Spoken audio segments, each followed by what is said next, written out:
ওসমান হাদি ভাইয়ের এই খুনের বিচার না হওয়া পর্যন্ত আমরা অন্য কোনো কিছুতে যাব না, অন্য কোনো ইস্যুতে কোনো কথাই বলবো না। আগে ভাই ওসমান হাদি খুনির বিচার, তারপরে এই বাংলাদেশের নির্বাচন, তারপরে এই বাংলাদেশে যা ঘটে যায় তা নিয়ে আমরা কথা বলবো। উই ওয়ান জাস্টিস ওসমান হাদি।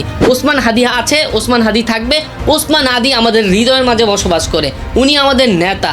আজকে 19তম দিন হয়ে গেল, কিন্তু ওসমান হাদি ভাইয়ের খুনিদের কোনো আপডেট নেই। ইউনূস সাহেবের সরকার এখন কি করতেছে? আস্তে আস্তে কিন্তু ওসমান হাদি ভাইয়ের এই বিষয়টা ধামাচাপা পড়ে যাইতেছে। আমরা চাই ওসমান হাদি ভাইয়ের বিচার এই বাংলা জমিনে হোক। ওসমান ভাই আমাদের মাঝে আছে, তিনি আমাদের নেতা, তিনি আমাদের যে পথ দেখিয়ে গিয়েছে আমরা অবশ্যই এটা অনুসরণ করব। কিন্তু এই বাংলা জমিনে যদি ওসমান ভাইয়ের খুনিদের বিচার না হয়, তাহলে আপনি আমি তো ভাই সাধারণ মানুষ, আপনার আমার যদি কোনো কিছু হয়ে যায় তাহলে এটা কোনোদিনই বিচার হবে না। ওসমান হাদি ভাইয়ের বিচার আমরা এই বাংলা জমিনে দেখতে চাই। গত 19টা দিন হয়ে গেল আমাদেরকে ছেড়ে চলে গেছে, তারপরও এখনো সরকার কোনো পদক্ষেপ নিচ্ছে না। এদেশে থেকে 24 ঘন্টার মধ্যে এনআইডি কার্ড পাওয়া সম্ভব, কিন্তু 24 ঘন্টার মধ্যে খুনিদের কি আনা যায় না?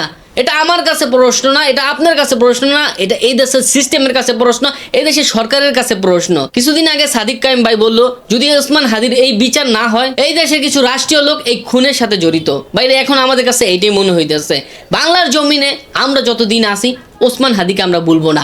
আমরা আপনি ওসমান হাদি ভাইয়ের এই খুনের বিচার না হওয়া পর্যন্ত আমরা অন্য কোনো কিছুতে যাব না, অন্য কোনো ইস্যুতে কোনো কথাই বলবো না। আগে ভাই ওসমান হাদি খুনির বিচার, তারপরে এই বাংলাদেশের নির্বাচন, তারপরে এই বাংলাদেশে যা ঘটে যায় তা নিয়ে আমরা কথা বলবো। আগে উই ওয়ান জাস্টিস ওসমান হাদি। ওসমান হাদি আছে, ওসমান হাদি থাকবে। ওসমান হাদি আমাদের হৃদয়ের মাঝে বসবাস করে, উনি আমাদের নেতা, তার আদর্শকে আমরা লালন পালন করি। আমরা চাই অতি দ্রুত ওসমান হাদি খুনিদেরকে ধরে নিয়ে আসে বাংলাদেশে প্রকাশ্যে তার বিচার হোক। এই ভিডিওটা আপনারা সবাই বেশি বেশি শেয়ার করে দেন, এবং এই ভিডিওর কমেন্টে we want justice Osman Hadi, Osman Hadi justice এই ধরনের কমেন্ট করেন, যাতে আমাদের এই ভিডিওটা সবার কাছে পৌঁছায়। আমরা চাই না এই ওসমান হাদির ব্যাপারটা অনায়াসে নিভে যাক, আমরা চাই না এই ওসমান হাদির ঘটনা অন্য ঘটনার মাঝে হারিয়ে যাক। বাইরে বাংলাদেশ এবং বাইরের কিছু মানুষ, কিছু এজেন্সি কাজ করতেছে যে ওসমান হাদির এই ঘটনা আমরা ভুলে যাই। না, আমরা এত সহজে ভুলবো না।